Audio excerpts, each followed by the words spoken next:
to us, please use the hashtag freshly pressed 981. In addition to that, you can hashtag smooth at 10. We're going to be giving out something this morning. Every segment on Smooth Breakfast this morning, we're giving out something good. You can also send us a WhatsApp message on 0809 4440981. On YouTube, we're streaming live. Please make sure you subscribe to our YouTube channel and send us a message using the live chat option. In addition to that, don't forget that you can connect with us using on our platforms, on our different platforms, on our app, and also on our website www.smooth981.fm. A special happy birthday to our chairman, to our boss, to the founder, Honorable Habib Fashion Road, aka Mr. Fash, who's also celebrating today. So if you see him, please send him some love from his Smooth FM children. All right, let's move on to our first story for today. Wade, I'll start with you. And that's on the border closure. ECOWAS countries reject Nigerian goods. So Vanguard newspaper has this report that notwithstanding the revenue increase the Nigerian Customs Service said it has achieved with the ongoing partial border closure, exporters are counting their losses as countries within the Economic Community of West African States, ECOWAS sub-region, have started rejecting Nigerian cargoes, apparently as a form of retaliation against the land border closure. Did we see this coming, Wade? Did we prepare for this? Did we think of the backlash of the partial border closure? Please take us through this story. This is West African trade war, you Mm. know, and well, I guess we would have prepared for it. I really can't say if based on the closure of the borders, revenues have been increasing, then I guess we were prepared or we had prepared for it. But the question here for me is, and like we said the last time when we spoke about this, what are the measurement yardsticks for this increased revenue? Because all I hear from a lot of the businesses who are exporting is it's become more difficult to export to these countries, Mhm. and now they are officially rejecting our, our products. Um, we we are such a large country, and what we produce quite a number of things that a lot of these countries come into Nigeria to come and get.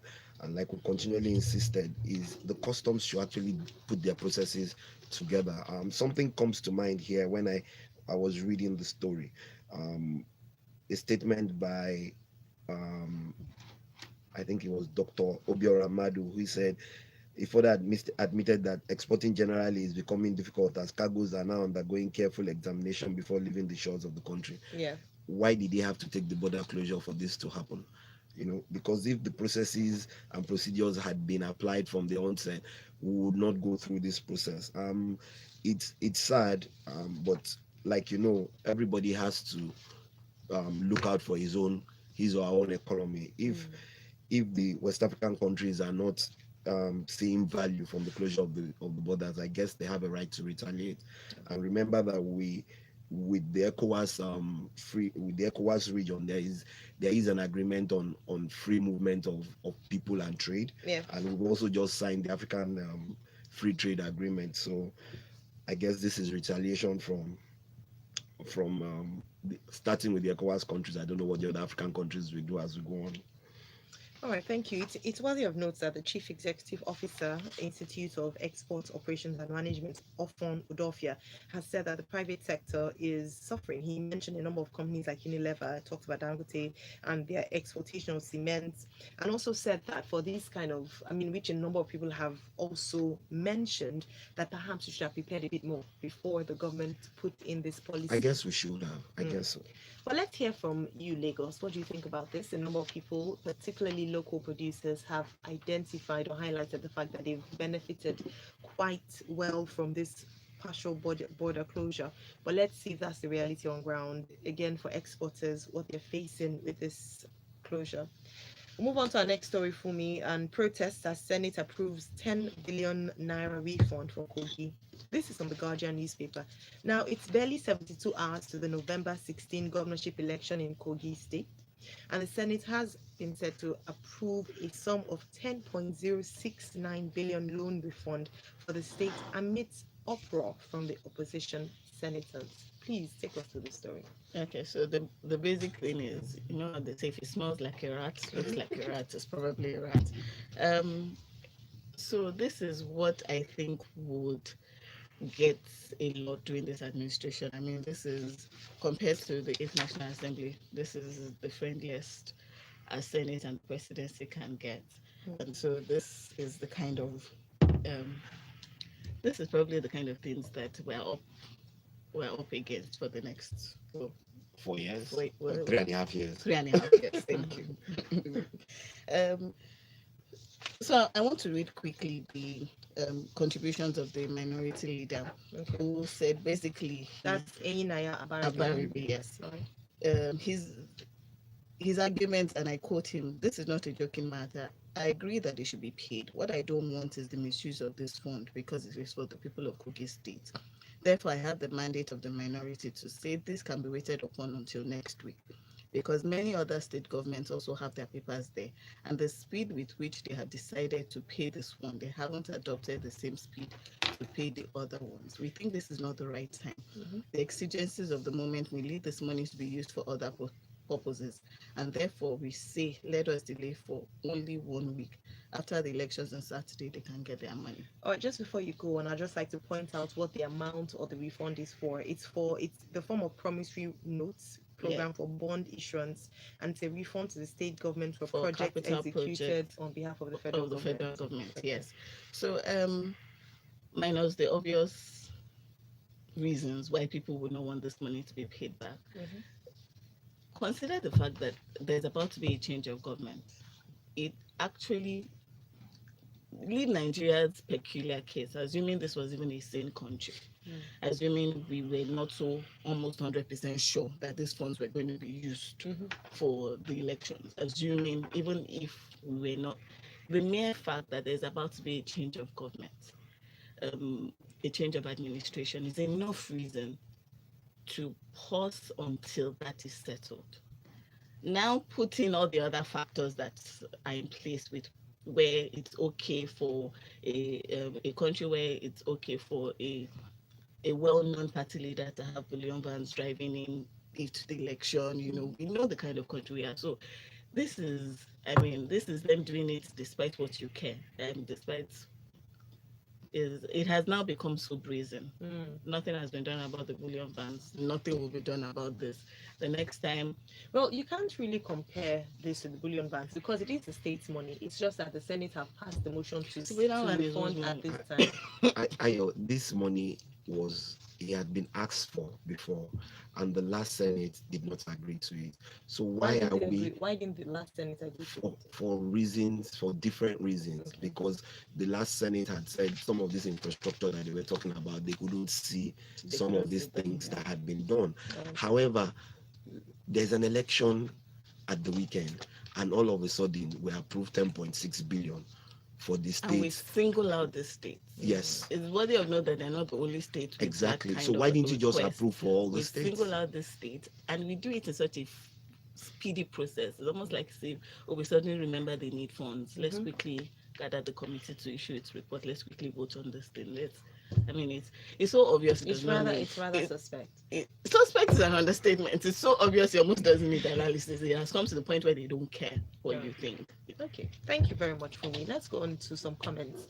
So we have Isaac here on WhatsApp who says, expectedly, now going back to the first story on the border closure, expectedly ECOWAS countries will reject our cargoes because we have been indirectly helping their economy. We consume their goods and all the gains we should have been enjoying from fuel subsidies have always gotten to them via smuggling of our petrol. We can take a stand to keep at this partial closure in order to reap the results, says Isaac. And then Jolomi from Badagry says, what the Nigerian government is asking from Benin and Togo is to agree to the West Africa trade protocols. If they do, we will open our borders. The big question is, what is stopping them? And then Chris Ekagwe says, now you got me listening. You even got me sending views, so just in happy anniversary. I don't know. Oh, he's just saying happy anniversary to us. Thank you, Chris. And then Yinka says 3 days to governorship election and 10 billion naira was approved for Kogi State.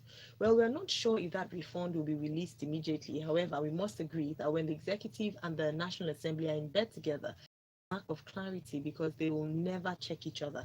Shout out to Dr. Sarki's Senate. Oh, now we are appreciating the Senate. All right, then we We have did science. then. When they were fighting, Yeah. we loved the drama.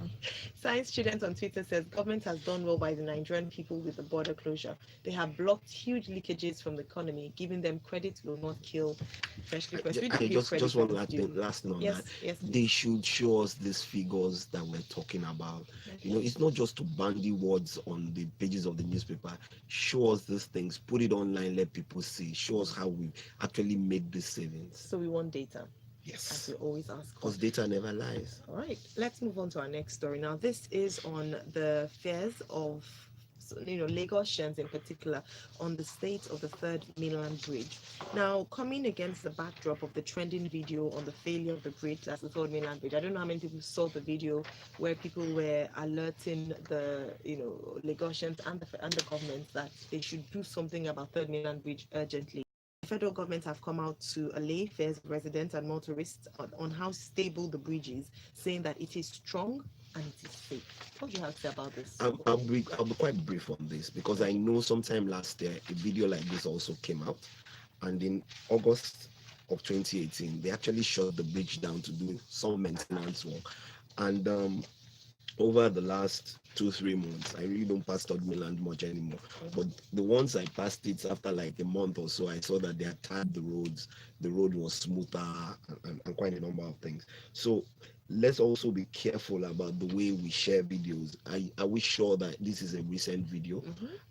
If it's a recent video, why don't you just channel it through the right channels to the people who are responsible for this? And I'm glad that both the federal and state government officials came out quickly to talk about it and not become an issue on social media where everybody is saying no, it's not true. Yes, I remember quite clearly that sometime about a year ago, just over a year ago, they did shut the bridge down for 2 weekends to do some maintenance work, and it was the first one was to check the integrity of the bridge, and then subsequently did some maintenance on it. So I'm happy that they've come out to allay the fears or to help Nigerians not to be fearful about the condition of the bridge. So I'll just leave it at that. All right, thank you very much, Uade. And then Felix, still on the closure of the border on WhatsApp, says it is positively affecting our farmers and we're beginning to cover our potentials. When the Republic imports everything in the world and they end up in Nigeria, thereby affecting our industries negatively. And then Sal on the bridge story says the bridge is shaking. It's not just about the bridge being tarred. I passed there a few days ago and I was worried. Now, going back to your comment around the fact that the bridge was closed for 2 weekends last year, was it just to tar the road? Because I know that no. It was actually to check the integrity of the bridge, and also to do some other maintenance on it. And but people should also remember that a bridge, because it says a bridge, it must vibrate. Maybe sometimes so much dead weight on the bridge because of traffic, you feel the vibrations more, but that doesn't mean that the bridge is going to collapse. I've driven on Eco Bridge and I'm there and the thing is vibrating. When a lot of the traders are there in traffic, it will vibrate. It can, but the essence of the Ministry of Work is to always check the integrity of these things. And if they had done that sometime last year, about a year ago, and they're telling us, let's give them some benefit of the doubt. So we're comfortable with that. Thank you very much, Uade. Funmi, I'll come to you for the next one. DSS, that's the Department of State Services, vows to release Sowore only to sureties. Now, they said that they can only release Omoyele Sowore, the Revolution Now protest convener, if only to his sureties. Please take us through this story. This has been in the news for a while now. Yes. I mean, the first time he was asked to be released by the courts, nothing happened. They set a bail condition which was quite steep, but from a lot of people's thoughts, it was quite steep. They've met the bail conditions, still not been released, and now they've come back again to say that okay, we're releasing him only to his sureties. Please let us hear from you, Funmi. Will we see an end to this? Will we see justice being, the rule of law being obeyed? Well, has it been obeyed for Dasuki? that is the question. Okay, so from like you said, this is bail that was granted by the court, not by. So when you're arrested, even the arresting agency has the power to grant administrative bail if they're not ready to charge you to court. And at that stage, they can impose whatever conditions that they feel like. So if they say bring your sureties, we're going to release you to your sureties, they can. But after they've charged you to court, and the court is now the one that lists the conditions, and you've met the condition. And according to the story, the bail conditions that were said, the investigation has been done by the prosecution like is usually done. The process has been completed. The judge has signed the release order. No detaining agency now has the power to issue fresh conditions on top of that. So it's clear disobedience of a court order. And this just sounds like, every other day we come, release him. Somebody, I just something else springs up. Yes, I'm just not in the mood to. And then, so this just feels like another day somebody finally contacts the spokesman. The spokesman. Okay, yes, the spokesman, and says, "Why have you not released him?" And then he thinks of something quick to say. Says, "Oh, when the shorty comes, we'll release him." I think a few days ago, the first of us said nobody at all has come. Even his lawyers haven't come. Now it has changed to the shorty. So it's clear disobedience of court order. And unfortunately, it's something we've had for how many years, particularly the DSS. So it has almost reached a stage where even if another agency of government, like they did for the Suki, even if the EFCC arrests and charges you, and there's bail is granted by the court, DSS just picks you up because it sort of feels like, well, there's nothing they can do to the DSS. So, and hands off you. So they come to court like they did for, because I know that Suki's lawyers filed a lot of applications and stuff, and they came to court and said, we're not the ones holding him, it's the DSS. So the DSS now looks like this agency that is above everything else. From a legal perspective, if the DSS flouts the laws, the ruling of the court, what can be done? What are the consequences? Now that is, and I think this is where the judiciary needs to step up, because it's always who will arrest the arrester. Yes. Kind of. Yes.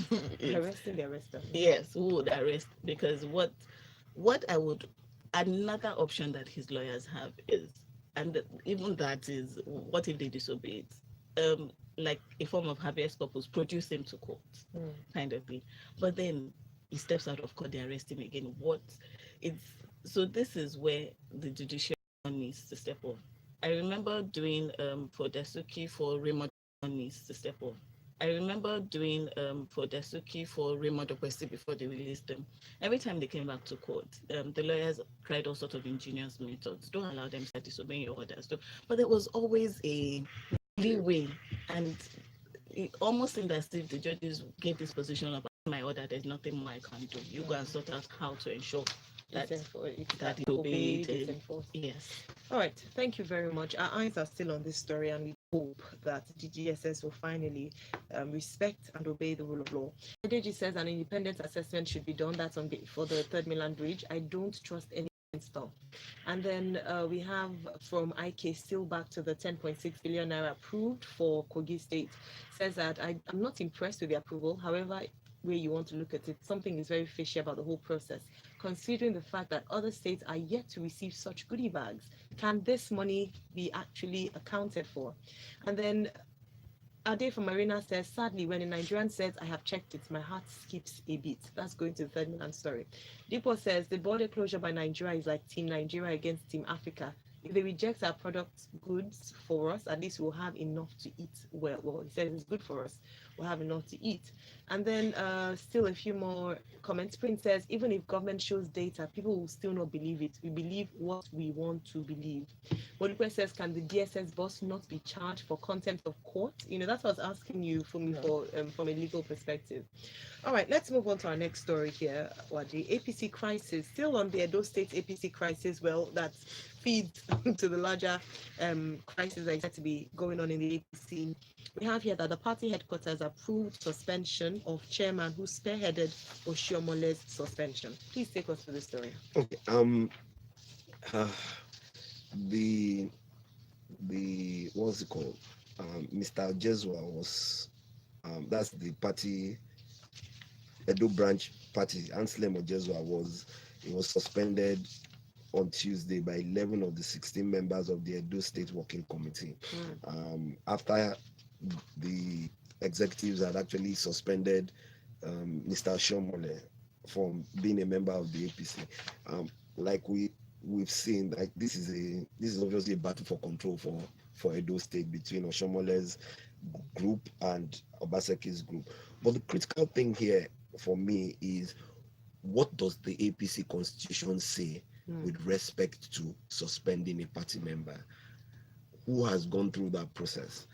Is it the Edo State branch, or is it the National Working Committee? Because the chairman of the Edo State branch has said something, and he said that the Working Committee has no right to suspend a member of the party. It is only the executive that have that power in terms of the constitution of the APC. So the question now is, who do we follow? Who has actually gone through the constitutional process to suspend, whether it's Oshiomhole or Jeswa?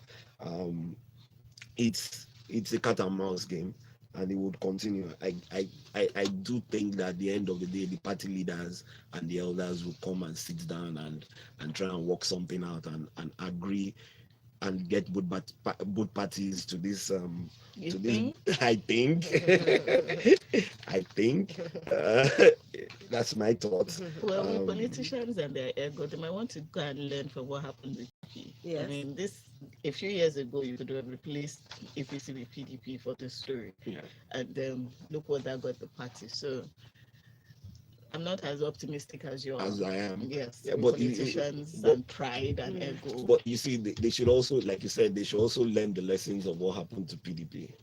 All right, let's see if they'll borrow relief from that. We know that also the state governor has been suspended by the APC in Edo State. So there are suspensions going around, and some people are contesting it. Like was mentioned yesterday, we will probably land in court. It will all end up in court, and we'll see what the ruling or the outcome of that will be. But eyes are still on Edo State, and of course, what's happening with APC. But let's move on to our next story here. The Minister of Finance, Budget and National Planning, Zainab Ahmed, has spoken to the national as to how Nigeria will fund bad roads repairs. Actually, she spoke to the state respondents that while 100% releases are not guaranteed, that's for capital projects in the 2020 budget, priority of that will go to roads being fixed. Now, if we are being honest, we would admit that we've seen a number of roadworks being going on, being undertaken in Lagos and beyond, or in Nigeria as a whole. What do you have to say about this story? Well, I guess this is good news for Nigerians as a whole. The roads have been bad for years, but if you look through the story, you'll find out that the Minister for Finance says that there are options that they're going to use towards financing some of these projects by issuing bonds. And they had issued bonds in 2017 for the construction of 25 roads, in 2018 for 23 roads, and there's also another one that is being processed for probably the 2019 repairs. Right. So let's see how it goes. But like you also said, like we'll continue to say, Nigeria is broke. So even the revenues, this year's budget is a deficit budget. The last 3 years we continually borrowed internally and externally. Let's see how it goes. If they do release funds to the Ministry of Works, how quickly they would do these things. And also, she's also spoken about private sector partnership for tax credits to them. So that's road infrastructure tax credit. I know that some private organizations in Lagos have done that before, like Zenith, along that road, and it's a good incentive. And let's see how this would work. The question there is, how long will it take for you to come to the table and sign the agreements? Because they are quite detailed on the things that need to be done. Some roads need to be completely overhauled. I know about one now that they've worked with the Lagos State government, and hopefully soon they would start that. I don't want to mention it on air, but it's going to cost about 4 billion to do the whole rehabilitation and renovation, and they will probably turn that place into a more conducive area for you to move around. All right, thank you very much indeed. So they're exploring private partnership investments, so private sector investing in Nigeria, in addition to the funds that have been budgeted for in the 2020 budget. Electrical Henry on Twitter says, wonder what we export to this country that can be compared to what they dump in our country. I beg, they're just making noise. I'll suggest the border be shut for longer years. This is the only action Buhari has taken that I support. So, divergent views on the border closure. Some people are for, some against. Back to the DSS matter, Ugo Machidoze says, you all are calling on the judges to do something about the DSS disobeying court orders. But you all were praising the government when they invaded the judges' homes in the middle of the night. Like I always say, I have lost interest in what happens in Nigeria, and this current type of rulers we have, the judges are afraid to do anything. All right, let's move on to our next story. United States considers visa ban for violent Bayelsa politicians. Funmi from the Punch newspaper. The United States Consul General Claire Pierangelo said the U.S. government could impose a visa ban among other punitive on perpetrators of violence in the coming Bayelsa state governorship election. Now, this same ban was said, we reported this during the elections in March, that they'd said that for those for people who were going to perpetrate violence during the elections, they're going to gain or earn a visa ban. What's the update on that? Was that actually carried out? The keyword is cold. Cool, good, all right. So and then there's a condition. If presented with verifiable evidence of election violence, Okay. We all know that it is not the big men there that do the violence. Mm-hmm. Assuming we have verifiable evidence, which I don't know how possible it is to get. Yeah. It's one of the most difficult things to get during election. Assuming we have, you would not see the faces of those that apply for US visa on them. Yeah.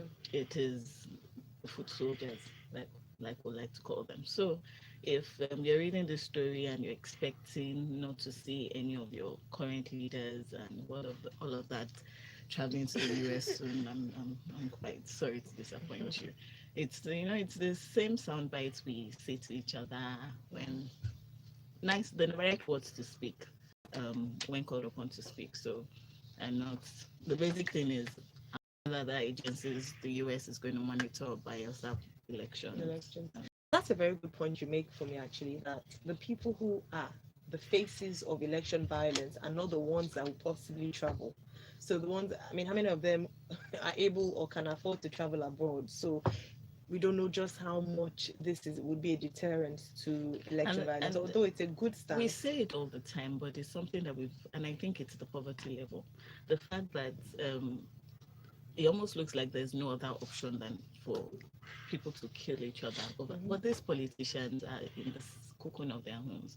And knowing the fact that eyes will be on them that day anyway, they come and vote and go back home and monitor through their phones and whatever. But the truth of the matter is, if you engage in this kind of activity, you're the one that will suffer it. They would, if they write a brief statement, if anything happens to you, it won't be in their thoughts after that lovely statement. Right. And so when the power is with the citizens, really, but Absolutely. It almost looks like the poverty level has left no other option. All right. Thank you very much, Funmi. Modipe on WhatsApp says the US government should keep quiet. They're taking absolutely no effective actions against misbehaving politicians so far. Despite infringements on press rights by various governors and so on, they should go and rest. All right, that's Modipe's thoughts on this particular story. That's all we can take this morning. A big thanks to our analyst, Funmi Odude, at Funmi Odude on Twitter, and Uade Ahimie at Wink Nigeria on Twitter. Thank you very much. And to all those who sent in comments, thank you for being a part of the conversation this morning. Even though we couldn't go through all the comments, we're grateful to you and we see them. Would like to just remind you that today is our 10th anniversary. That Smooth 98.1 is 10 years old in broadcasting. And so we are giving out a number of things throughout the show. This morning, the simple question to send to us on WhatsApp, we'll pick one winner on WhatsApp and another on Twitter. Please use the hashtag smooth@10. That's SMOOTH8010. Hashtag smooth@10. And the simple question is, what was the first headline we treated or we discussed this morning on Freshly Pressed 981? Don't forget to use the hashtag as well. Tweet at us at smooth981fm and send one answer to us on WhatsApp. So 2 winners for Freshly Pressed 981 on WhatsApp and 1 on Twitter. Thank you very much for listening. At 8:15, Grapevine 91 is up, and something else to win. Later on, we're going to be giving out tickets to one ticket to the Steph London concert, and also at 9 o'clock, we're going to be voting for who is going to emerge as the intern for Smooth 98.1. Also, during Smooth Drive, we'll be giving out a return ticket to London. Make sure you stay tuned. Good morning. Thank you. Hi, it's Valentine. Can I answer?